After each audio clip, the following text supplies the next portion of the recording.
Peter Zeihan here, coming to you from Calgary, Alberta, where of course the topic has to be energy markets.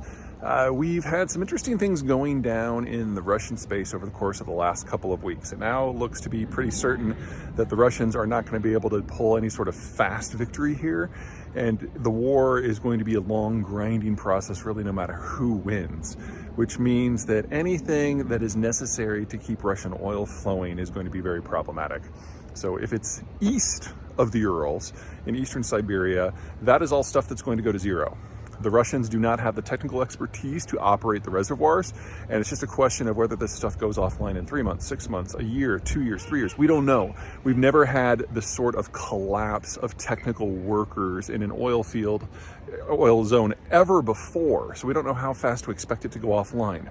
But we know for sure that the Russians can't do it, and we know for sure that the Chinese can't do it. You go west of the Urals, and the picture is somewhat different. There, the Russians do have the technical skills to maintain most of the output. The problem is infrastructure. And if we have a significant interruption in the flows, then pressure will build back up to the wellhead. And in the permafrost, that means that the wells get damaged, and it can take decades to repair that.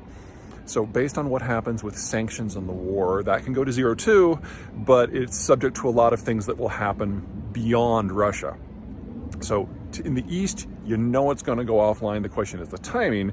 In the west, it's probably going to go offline, but it's subject to things that have almost nothing to do with the war. Which brings us to Alberta. Now, Alberta has been producing crude for a few decades, and their crude is a little non-standard. It's mined.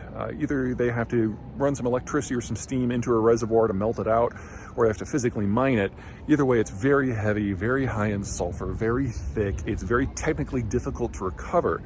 And that means that Albertan crude has always been on the margins of the global market. Two big reasons in addition to the quality issue. One is infrastructure. All of the pipes that bring Albertan crude to market basically flow into the United States and end up in Texas. And Texas is already a super saturated market. So a lot of times Albertan crude sells into the market at a $30 a barrel discount, which is kind of what the Russian stuff is selling on the international market for right now.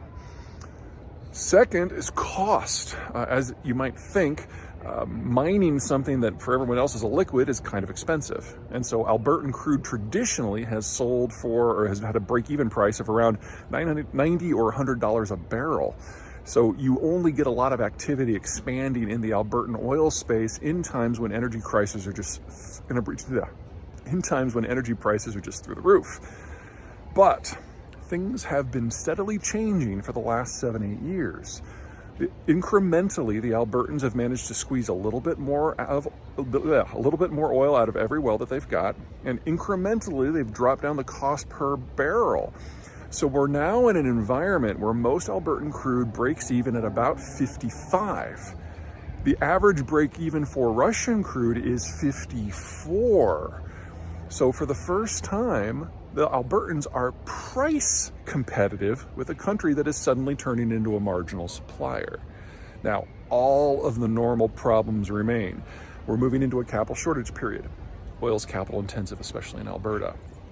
The transport issue is still an issue, but countries around the world are discovering that, the Persian Gulf is never reliable. U.S. shale might get locked in because of American domestic constraints. The Chinese are desperate for anything, and the Russian stuff is bit by bit falling off the market, and maybe tomorrow not so bit by bit. And so it was just a few weeks ago that German Chancellor Scholz came over to Canada to talk to his equivalent, Justin Trudeau, the Prime Minister here, to ask for anything, oil, natural gas, whatever could be got. And once you got through Trudeau's passiveness and his aggressiveness and his ideology and his brainy cosmopolitan intellectualism, the short answer was no. We're not going to see a policy shift in Ottawa on this topic anytime soon, barring significant changes in the international environment. But those changes are coming. Russian crude is going to go away.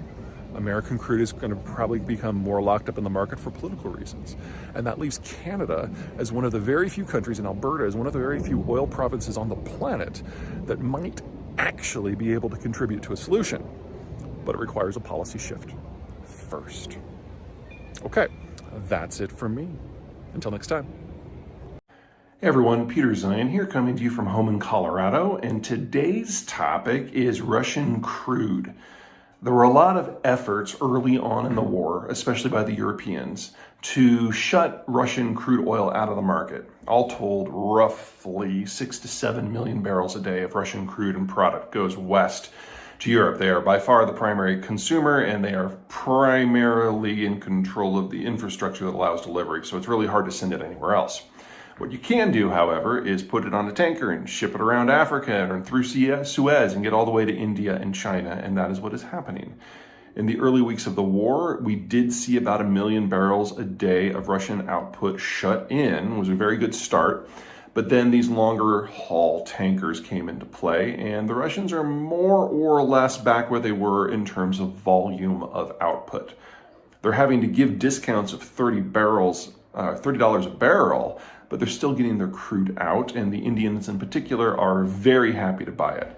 Now, for the Indians, this is a little obtuse and perhaps not the best long-term play. They're trying to enter into an informal alliance with Japan, Australia, and the United States, 3 countries that are participating in the sanctions, in order to counter China, and instead the Indians seem to be working towards building a China-centric Asian economic system. So it's not going to fly for the long term. That is a topic we will deal with another day. Back to oil. This past week, the week of June 12, the Europeans have put into place a new set of sanctions. These not just targeting oil specifically, but some of the support infrastructure that goes into it, most notably maritime insurance. Now, I'm sure some of you are just like, insurance, really? We're going to talk about insurance? How boring. But it's a critical issue. If you can't get insurance, your ship can't go into port. If you can't get insurance, you can't go through Suez. You can't go through the Turkish Straits. If you can't go through Malacca, you can't dock to pick it up or drop stuff off. And if something happens to your vessel, you are out the entire cost of the vessel, as well as whatever it happens to be carrying. So it is kind of the sinew that links global shipping together. It's critical. And if you can't get it, you can't play. Well, the Europeans and the Americans combined control 95% of the market. And now anyone who wants to ship Russian crude has to use a Russian state company by the name of Russian National Reinsurance Company, so RNRC. It's not a company that has a lot of expertise, and it's not a very large one. They've massively increased the amount of cash it has to work with, but it only brings it to about $5 billion. According to their own policies, that's only enough to provide indemnity to 5 ships at a time, although they're obviously going to stretch that. So we're now going to be in a situation. We're going to have long-haul tankers, which are some of the more expensive maritime vessels that are out there, transporting 2 million barrels of crude, which is now in an elevated price environment, past NATO countries to do an end run around NATO sanctions to get to countries that are willing to run the sanctions, primarily India and China. This is like the perfect setup if your goal is to crush the Russian state budget, because one super tanker loaded with crude at today's prices, that's about $300 million. And if a NATO country grabs it for whatever reason, the Russian state has to pay that out. So all of a sudden, we're in this really interesting situation where if the West wants to cause a few international incidents, it seems to be in favor at the time, they can absolutely destroy the Russian budget in absolutely no time flat, while at the same time introducing a risk premium to anyone who wants to buy Russian cargo of any type in any market at any time. So this next month is going to be a lot of fun to watch. Now, if Russian crude does go off the market, it's not like there are no consequences, because, we're already in a tight market environment. This has the potential to shut in 4 to 5 million barrels a day for an extended period of time. That will easily send oil prices above 170. And if it happens because the United States, supposedly the guarantor of all maritime shipping, is starting to interfere with maritime shipping, you're also going to see higher freight rates and insurance rates on everything. So this is potentially a very inflationary move that will then trigger a lot of secondary outcomes from many, many, many other countries.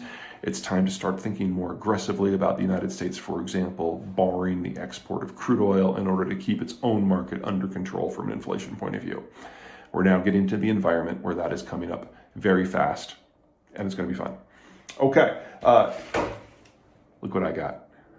The book finally published, out this week. It is shipping to everyone right now. There are sections on energy, there are sections on transport, there's sections on insurance. Every economic sector that you can imagine is dealt with in some way, from manufacturing to agriculture and everything in between.